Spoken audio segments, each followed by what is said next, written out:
The predicted life of Aileen Wuornos. Born and raised in Troy, Michigan, Aileen Wuornos was born on February 29th, 1956, along with her brother, Keith Wuornos, who was born on March 14th, 1955. Prior to Aileen being born, her mother had abandoned her 3 months after giving birth. It was said that she was an immigrant living in America and that she had returned back to where she was living before. Through all of that, her father was in prison serving time, and then in 1963, he had committed suicide. Shortly after the abandonment of both of her parents, her and her brother had went on and lived with her grandparents. Now, her grandfather was a very violent force and would oftentimes sexually abuse her, along with her grandmother, who was a frequent alcoholic. Through the years of growing up, it is speculated that both Aileen and Keith had sexual relations, along with the sexual abuse that she suffered with her grandfather that wound her up pregnant, and later she gave the baby up for adoption. After dropping out of high school at age 14, Aileen went on and became a prostitute. In the midst of all of that, she had gotten into a domestic violence incident with her grandfather, which got her kicked out of her home and living in the woods. After losing her grandfather to suicide and her brother to cancer, Aileen had moved to Daytona Beach, Florida in 1976, where she marries a wealthy man named Louis Gratz. But shortly after only 9 weeks of marriage, Aileen continuously beat him and he filed a restraining order against her. After being homeless and continuously getting in trouble with the law by robbing a convenience store, forgery, and car theft, Aileen eventually meets Tyria Moore and they instantly become lovers, and through that all, that also started Eileen's peak of her killings. But on January 9th, 1991, this so-called Bonnie and Clyde duo had ended when Aileen Wuornos was arrested at a local bar in Daytona Beach for the 7 murders that she committed within 1 year.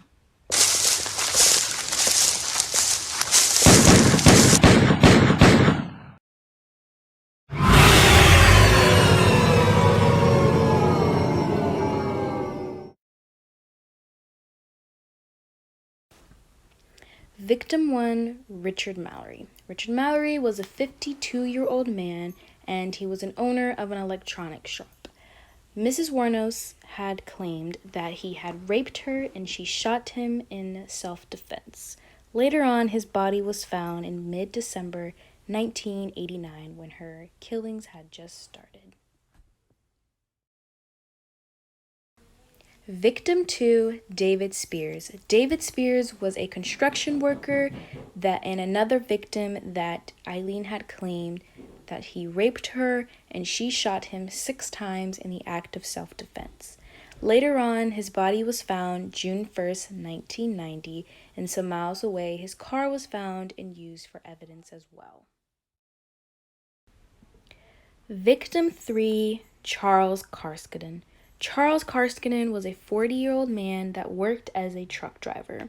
He was also the 3rd victim that Miss Aileen had claimed had raped her, and she shot him 9 times due to self-defense. His body was later found June 6, 1990, along with his car as evidence some miles away.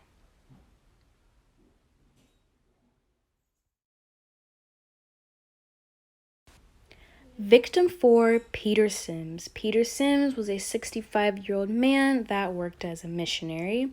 Unfortunately, his body was not found, but around July 4th, 1990, they had found his car with blood traces that was also used as evidence. Victim 5, Troy Burris. Troy was a 50-year-old man that worked as a truck driver. His body was found around August 4th, 1990. It's also said when found, his body was very decomposed, but they came to the conclusion that he was shot twice. Along with that, they found his car as evidence as well.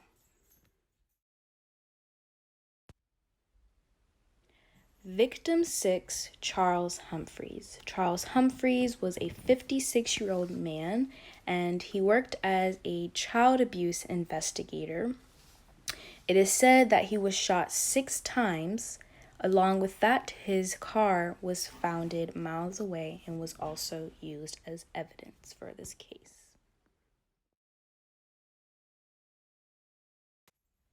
Victim 7, Walter Antonio. Walter was a 62-year-old man, and he worked as a truck driver. His body was found around November 19th, around 1990. It is said that he was shot 4 times, and along with finding his body, they found his car as evidence of it.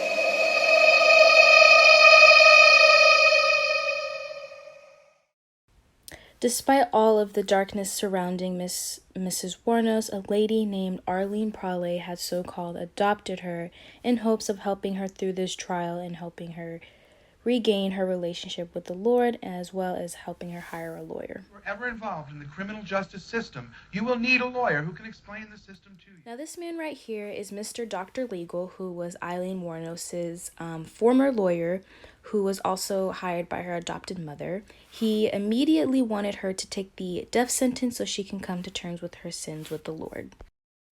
Now, during the trial, they used Arlene's lover, Tyria Moore, to get Aileen to confess to the 7 murders that she committed in exchange to grant Tyria full immunity. I don't know whether I should keep on living or if I should... No, Ty, listen. What if they don't believe me? Tyra, listen. What? I'm not going to let you go to jail or anything. Listen, if I have to confess, I will. Okay. Yes. Why the hell did you do this? Why did you do this? I don't know. Listen, Ty. What? I'll probably never be able to see you. You know that? Yes. After Richard Mallory died, I left prints everywhere, and they covered it up. And let me kill the rest of those guys to turn me into a serial killer. I know they did, because I was no professional serial killer or anything, or murderer, or whatever you want to call it, you know. I wasn't professional at what I was doing. Aileen, I did some sloppy work, you know, and I left how prints. have you prepared yourself for tomorrow morning? I'm all right with it. Yeah, I'm ready to go. Hey, I was tortured at BCI.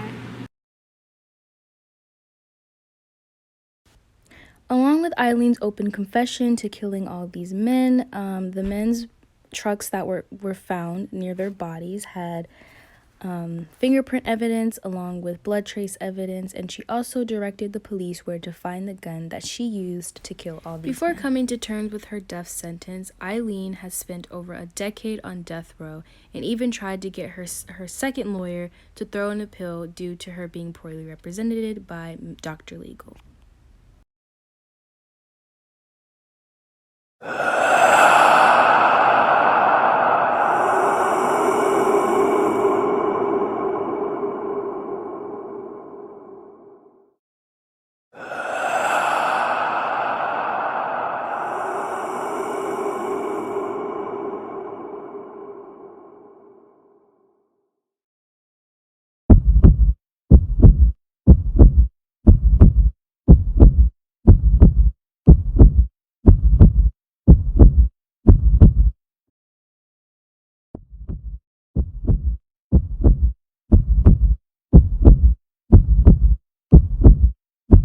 Peace with my Lord, and I have asked forgiveness.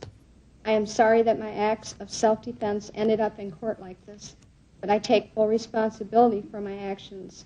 It was them or me. I am sorry for all the pain that my actions have caused. I am prepared to die if you say it is necessary. You in case number 91-463 to death for the murder of Troy Burris. Case number 91-304, I sentence you to death for the murder of Charles Humphreys. Case number 91-112, Citrus County case number, I sentence you to death for the murder of David Spears. Thank you. And probably see, I'll be up in heaven while y'all are rotting in hell. After a whole decade on death row, on October 9th, 2002, Aileen Carol Wuornos Prale was sentenced to death by lethal injection.